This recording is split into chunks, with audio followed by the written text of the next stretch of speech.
Genevieve here, and today I am doing day 5, I believe, of my deep dive into the Forest of Enchantment Tarot. I got it right this time, I think.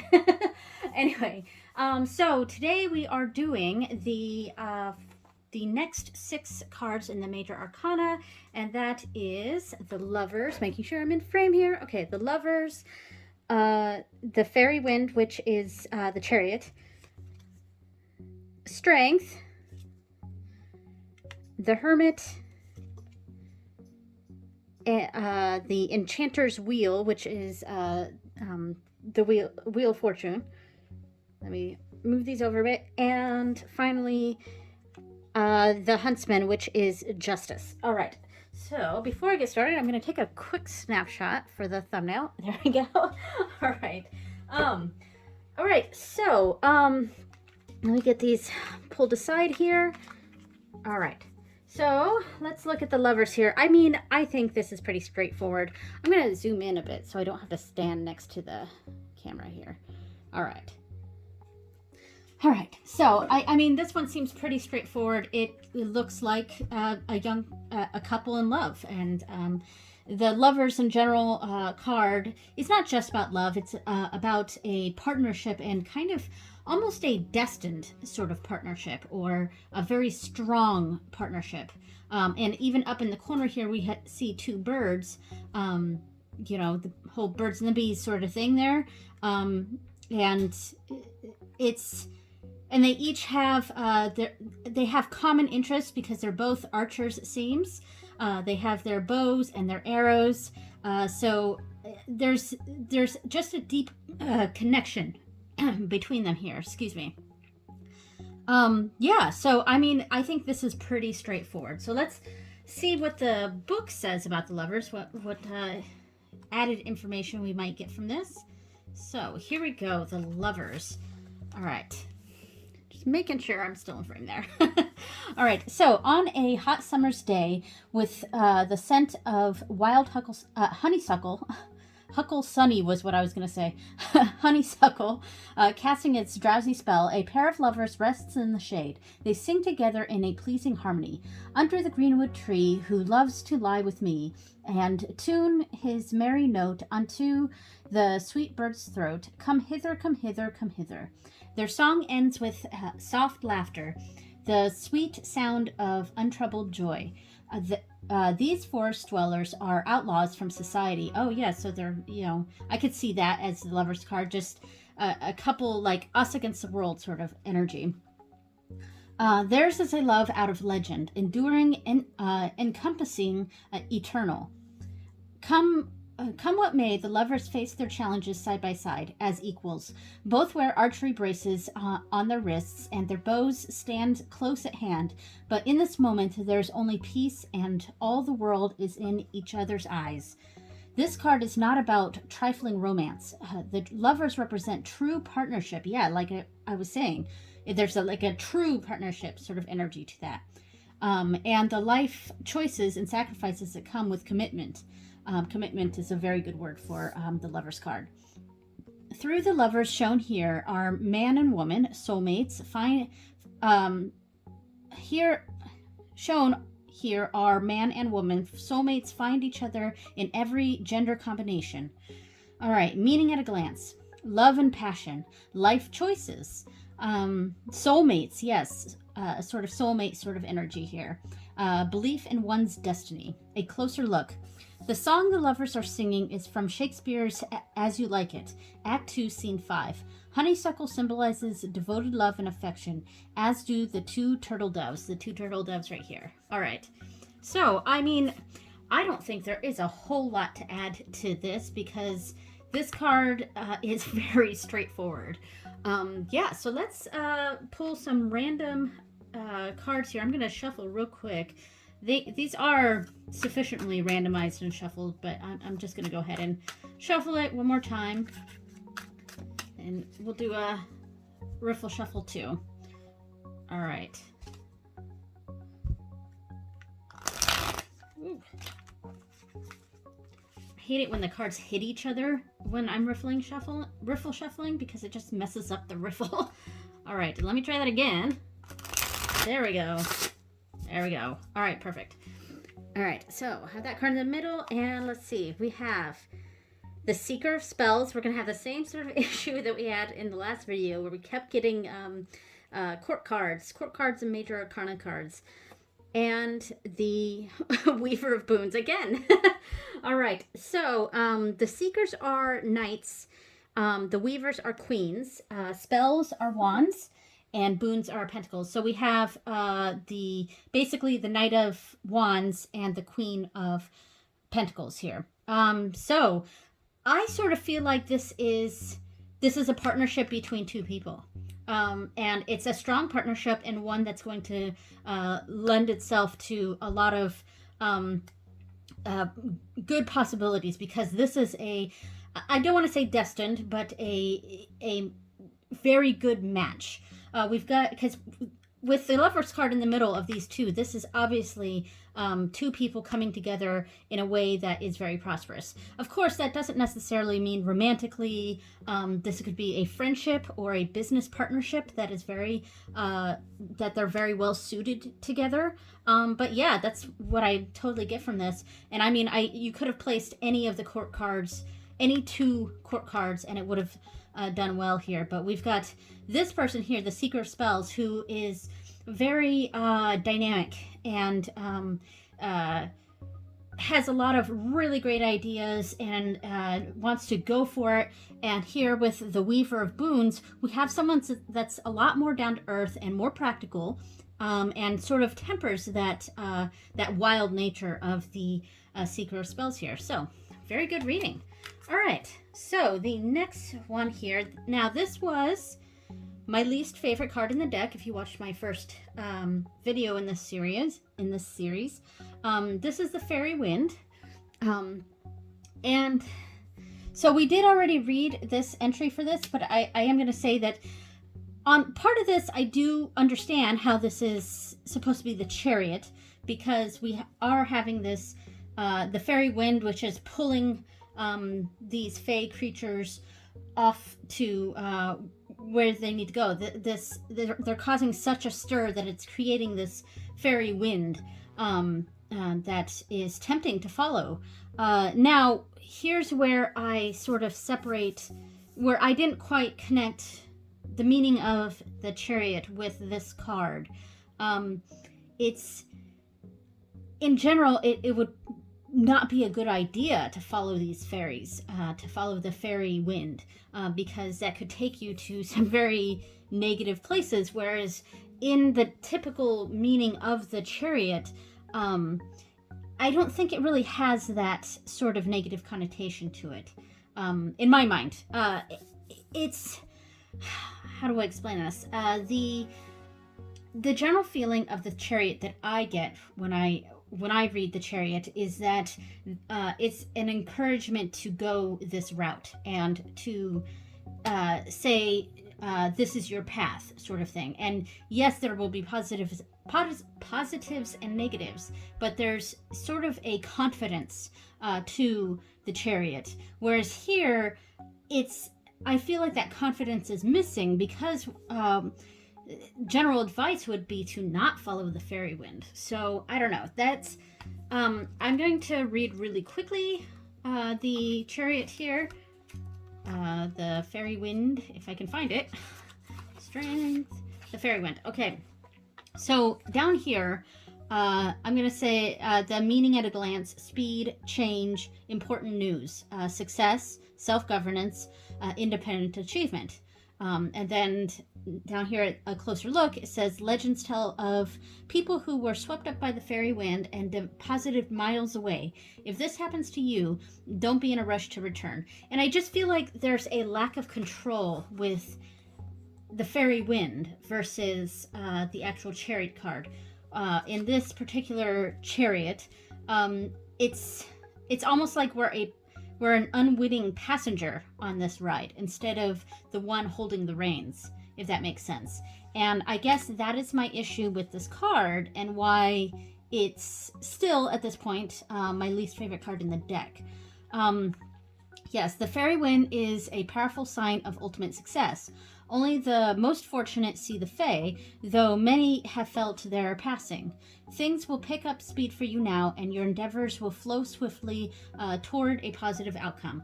Continue forward with increased confidence. So the last paragraph here encourages us to continue forward, to follow this, the fairy wind. Whereas I think even earlier in this, it had talked about how that is a dangerous path to take. And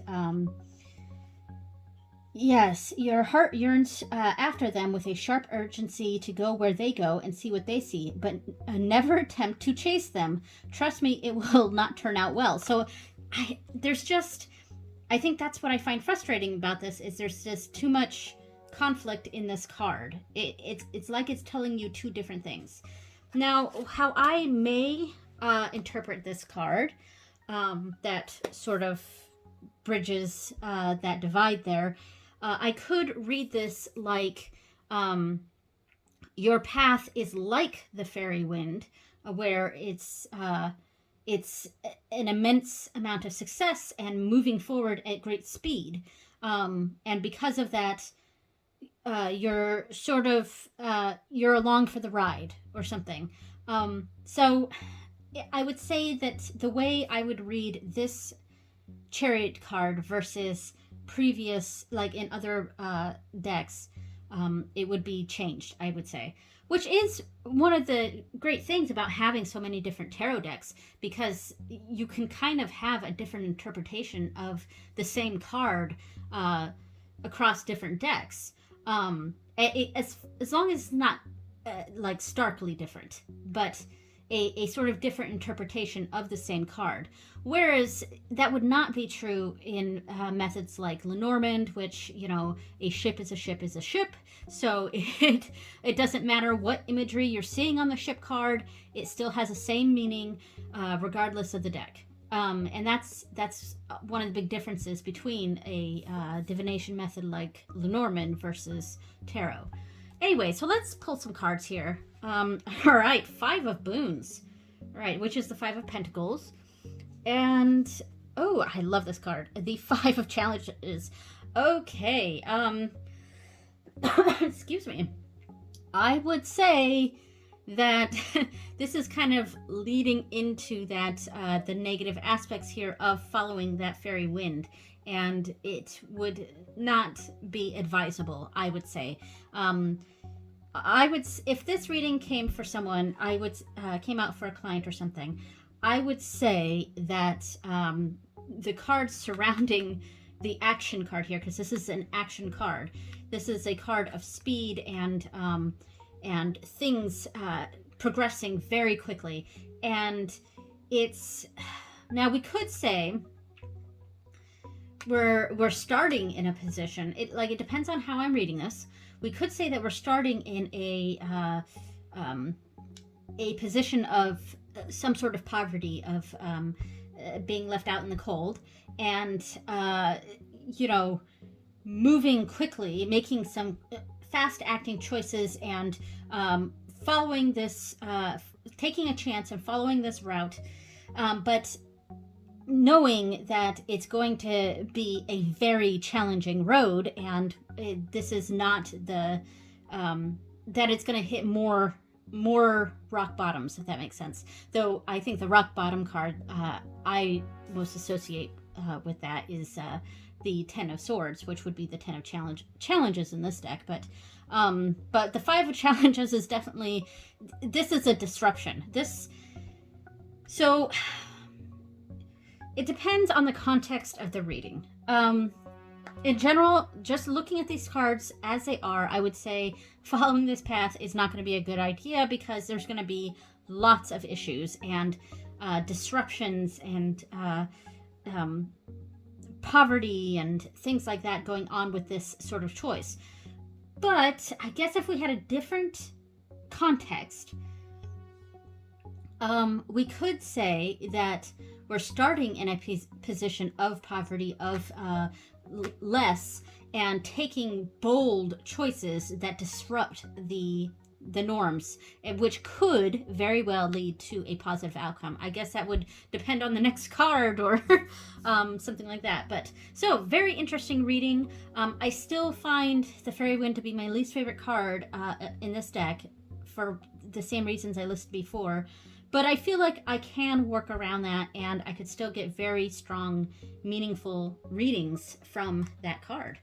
All right, so Strength. All right, so this card, Strength is one of my favorite Major Arcana cards. Strength and the Magician.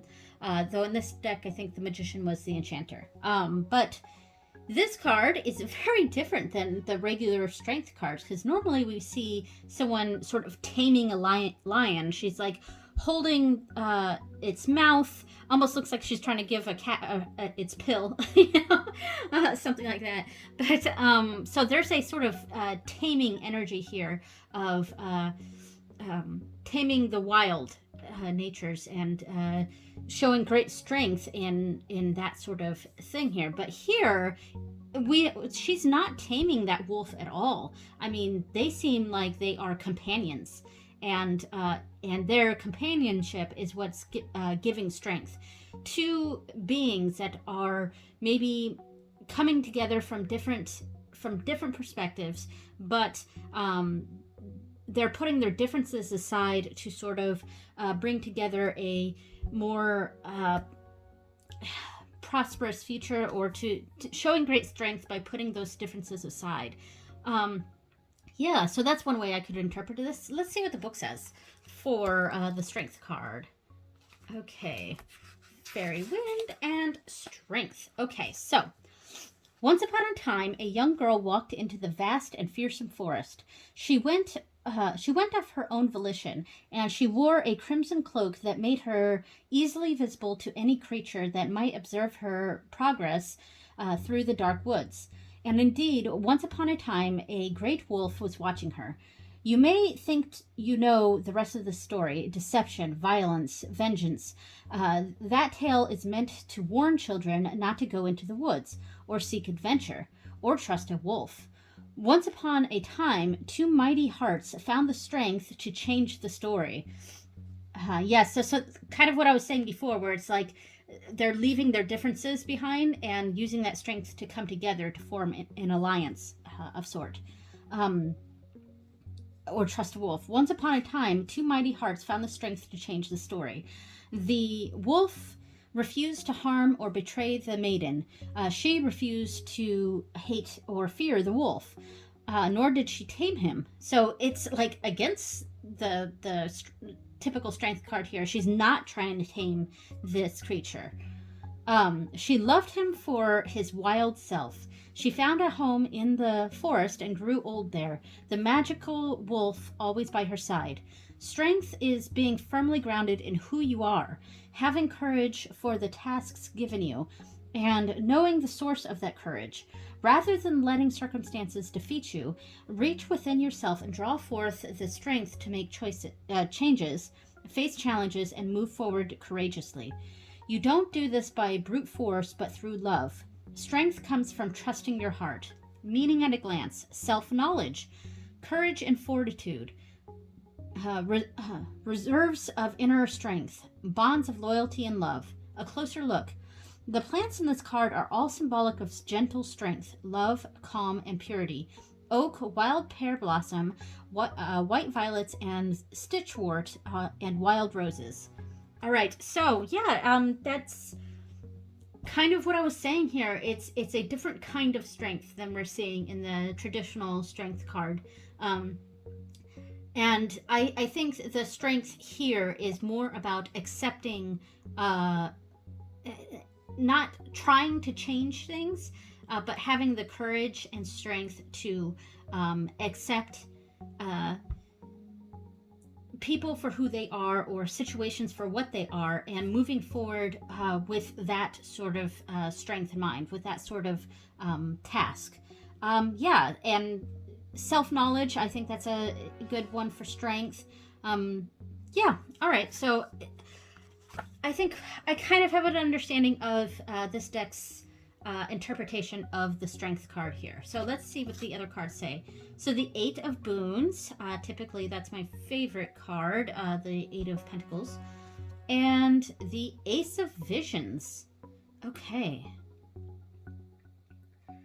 So the Ace of Visions is like the Ace of Cups, and I often see that as a big release of emotions, and an opportunity to better oneself after releasing those emotions. And here we have the Eight of Boons, which is it's a very hard work card, being in your element, staying the course, and yeah. I would also, because the Ace of Cups isn't just about, a release of emotions, but it's also about a new partnership, or a new relationship, rather, not so much partnership, but a new relationship, or a creative element being brought in, and possibly, because the Eight of Pentacles is a very steady card, and here we're bringing in a new element to this steadiness here. And the Strength card is kind of encouraging us to go with the flow here.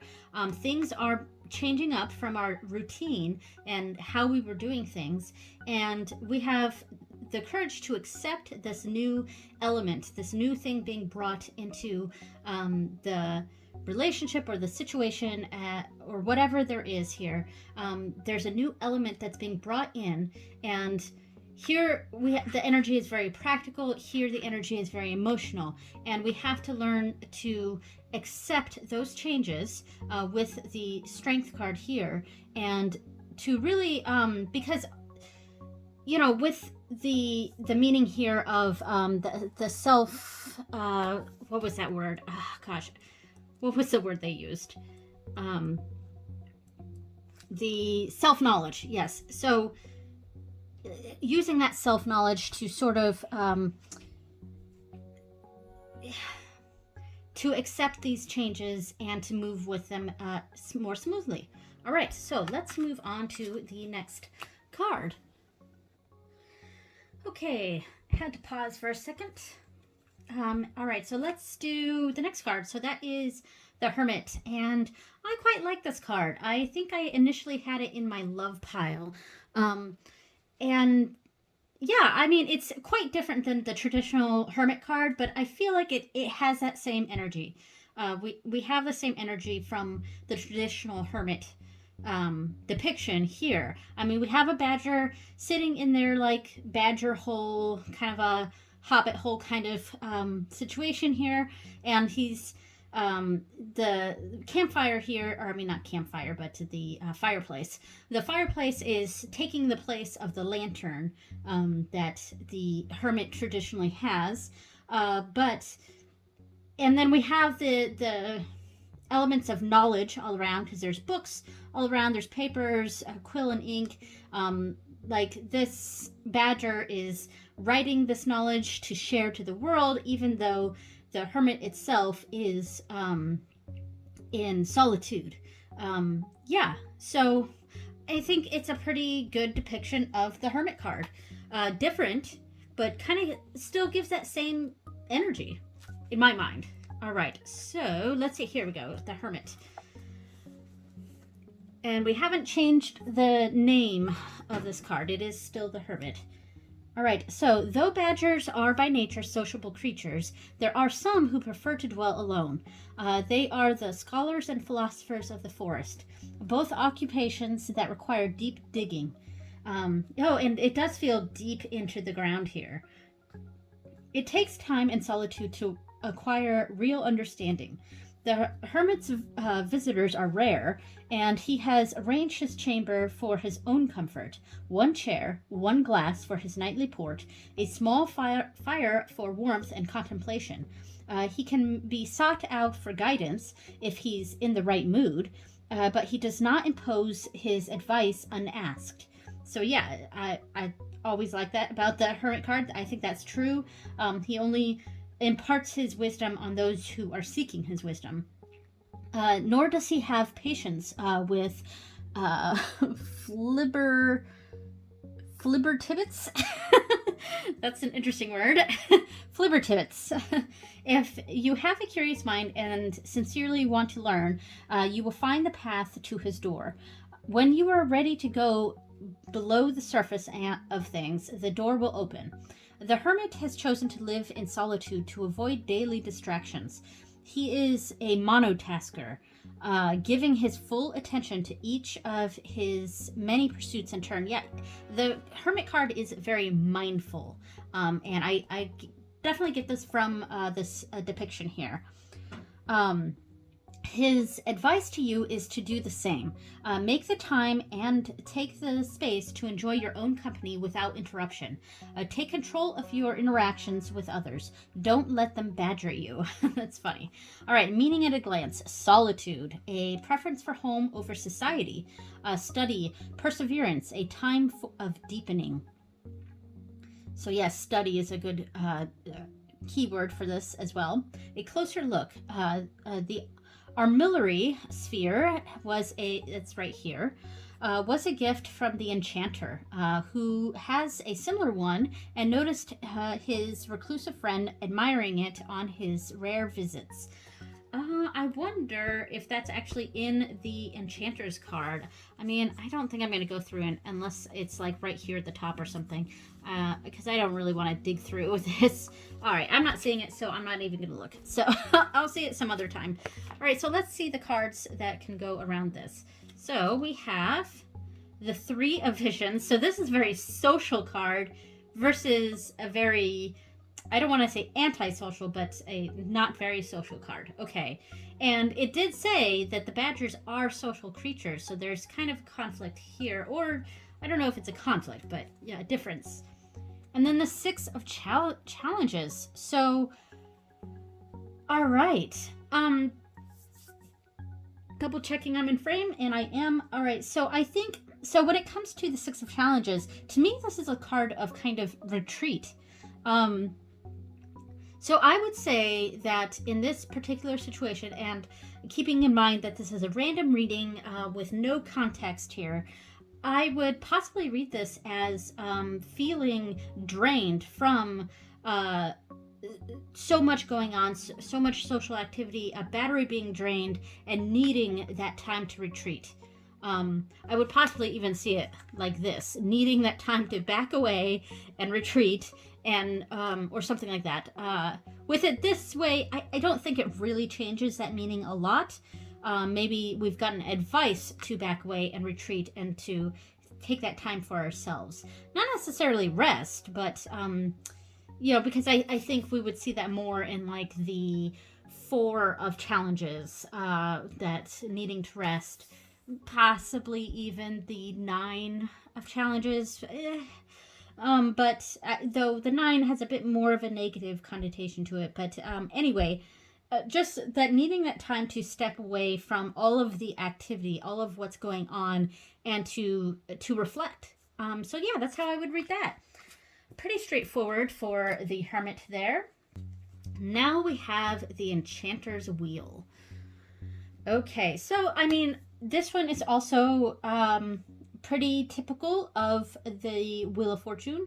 Now, let's see, because with the Wheel of Fortune, we're also seeing, we normally see, if I remember correctly, I'm trying to envision the typical traditional Wheel of Fortune in my head right now, but there's sort of 4 energies around here, and the wheel is kind of representing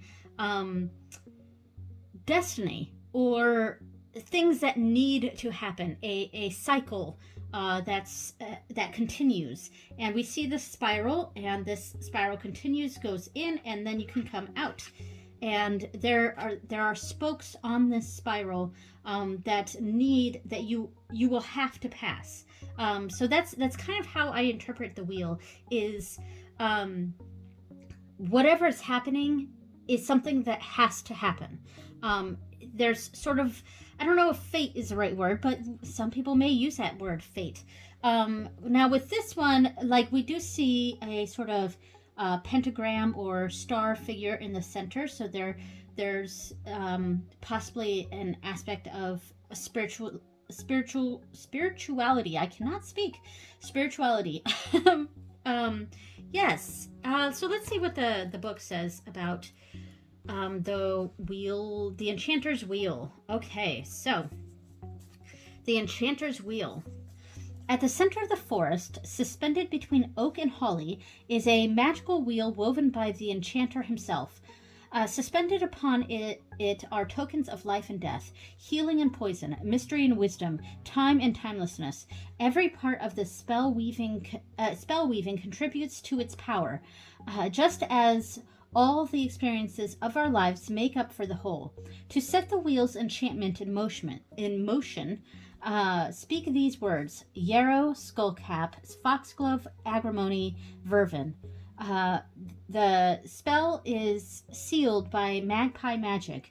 1 for sorrow, 2 for joy, egg, bone, claw, skull, and feather. Was the wheel made to confound, confront, confuse? Who knows? Wizards don't explain themselves. The Enchanter's Wheel is the great unknown, the things we can't control or comprehend. So yeah, here we go. A loss of control. This is something that has to happen. We may not know exactly why, but this is something that has to happen. They are what they are. They are what they are. Life must be engaged in all its complexity if any meaning is to be found in the journey. Very few boons come without their attending challenges, and vice versa. Sometimes there is only one magpie, but another will come in the proper time, changing your sorrow to joy. Meaning at a glance, the inevitability of change, yes. Greater mysteries, yes, a greater mystery is going on. You could say it as the greater good or whatever. Greater mysteries, fate and fortune. Good luck and bad luck. So yeah, it's kind of good luck and bad luck. So a closer look. The center star is formed of plants that have healing, magical, and poisonous properties. Yarrow, magical protection. Skullcap, sleep and trance. Agrimony, fairy medicine. Foxglove, heart healer and poison. And vervin, antidote to poison. 7 magpies are present, whether egg, feather, skull, or bird. So there's 3 actual birds here. So I'm just looking at the imagery here. So we are seeing like the skull, the mushroom. Is that? Oh, the skull. Yes. I'm just looking at the different things here. There's a bone here, a sort of arrowhead here, a key, like a tooth or something like that. Very interesting. All right, so yeah, so it's kind of a general card of fate. Like this, whatever is going on right now is out of our hands. So let's see what the potential cards around it are. So the 6 of Boons, I do quite like this card. The 6 of Boons and the 10 of Challenges. Oh, ouch. I think this is a tough reading. So we do have help going into this, but I think, like I said before with the 10 of Challenges, this is a card that I often read as hitting rock bottom, our lowest of lows. But I think the 6 of Boons here is quite comforting in this regard. We will be hitting our lowest low, but we have help. We have people willing to provide comfort and care during this time to help us from this. But this is something that's out of our control and we cannot change. So I would say that this is definitely saying that whatever awful thing is happening or about to happen is something that needs to happen. Because the wheel here is saying that, I mean, it's that whole cycle of birth, life, death, rebirth. And the 10 of Challenges is sort of that ending, that death per se. But there is, there's comfort in the fact that this is the lowest of the lows. This is the hardest time here, and we do have the encouragement and the help from others. Now the Six of Boons, because that's kind of a sort of a charity sort of card, in a way. It can also be read as a symbiotic relationship. These rabbits here, these hares, are providing the warmth, but they're also gaining the protection from this person, because she can fight off enemies that they cannot. So there is a symbiotic relationship here. So it could be maybe even impersonal here. We could be experiencing, like, we have this. Let's think of it financially. For instance, let's say in this pretend scenario, someone has lost their job, and they're at the lowest of the lows, and they're feeling however one might feel if they lose their livelihood. But before, I think maybe they had sensed that this was coming.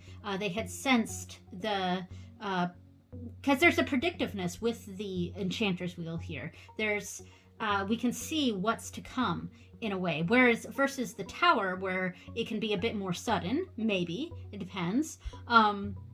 With the Wheel, we can see the course of action. We can sort of see where things are headed. So maybe we knew that it was a very real possibility that the job would be taken from us. So beforehand, we took out a loan, or we took out something that would help us when we reach this point. So that's how I would kind of read that. Of course, depending on the circumstances, we have no context here, so I'm just making some things up there. All right, so the next card, we have the Huntsman, and so this is justice here.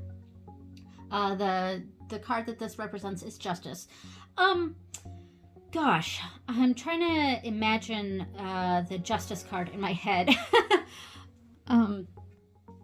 So the Justice card for me is kind of a card of, well, I mean, obviously justice, but cause and effect, I think, is the general key terms that I would use for the Justice card. Here, I'm not exactly sure what we're seeing here. We could see the Huntsman is possibly a defender of the forest. I mean, he seems quite friendly with these deer here, but he's also a hunter. So I'm not exactly sure how this imagery is the Justice card, and I think I'm just going to go straight to the book on this one, because I'm not sure. He does have a horn of some sort here and a claw or tooth right there. He's petting deer, like they're on friendly terms. They seem to respect him in some way, but he is also a hunter, so I don't know. So let's see what the book says about the Huntsman. All right, so a mighty huntsman stands with his bow and arrow at the ready, his hunting horn at his belt. Close beside him are a doe and her fawn. Closer than deer would normally approach a man, but the huntsman is not a mortal man. He is the embodiment of nature's justice. Okay, so he is the embodiment of nature's justice. He's not necessarily there to hunt the deer. Okay. All right, so he defends the well-being of the forest and its creatures by protecting the vulnerable. Okay, so he's like I initially said, he's not a hunter of the forest. He's a hunter for the forest and is a protector of some sort. All right, so protecting the vulnerable. The huntsman appears when something has upset the natural order of things. He can be called upon for help in a righteous and just cause, and he will tolerate neither deception nor deceit. Yeah, I would say the Justice card is objectivity is a good keyword for the Justice card. It's not subjective, it's objective. It's looking at all the facts and coming to a conclusion based on the facts in front of us. Yes, so he can be called upon. He doesn't tolerate neither deception nor deceit. What are your motives? Is your word to be trusted? He is assessing you, not condemning you yet. The law protects the innocent, though, well, it should. Those who invoke the law must come from a place of righteousness and truth. Yes. Encountering the huntsman signifies that the balance of justice is in play. So that's the good side of justice, or what the justice system should be. But without getting too into things, I would say that the modern justice system doesn't live up to this ideal, I would think. Yes, so encountering the huntsman signifies that the balance of justice is in play, and you must be careful to obey the laws of nature and of humanity. Listen to your conscience as embodied by the huntsman, and do the right thing. So, meaning at a glance: justice, integrity, that's a good one for the justice card. Integrity and fair dealings. Fairness, yes, absolutely. Legal and ethical matters, of course, that's on the nose part of this.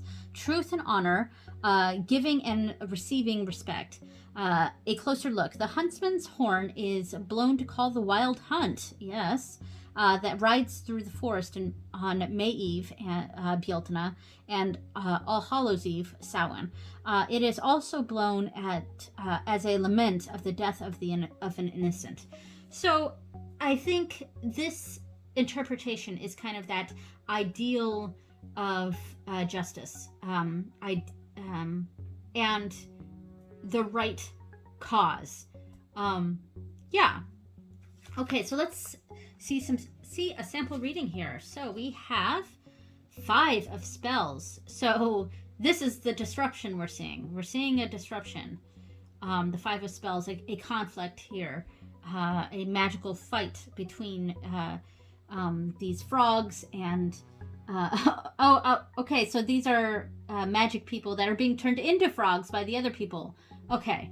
So yeah, a big conflict, fight. I often see the 5 of Wands as more of competition versus full-on aggressive fighting, but it does have those elements as well. And then we have the 9 of Chalices, or challenges, not chalices. I keep wanting to say chalices instead of challenges. 9 of Challenges is the 9 of Swords. Okay, so we have these are 2 quite negative cards here. So I think if I were to read this, I would say that the person that is causing this ruckus, this argumentative, negative behavior, they're getting, I don't want to say karma because, but their karmic justice, if I could say that here. And I'm using the term karma colloquially, not yes. Anyway, so that the justice is being served here, and I would say that whoever has caused this issue, this strife, has been dealt with and is now facing the punishment, facing the crime. Yeah, I mean, I would say that that's pretty simple. Pretty simple understanding here.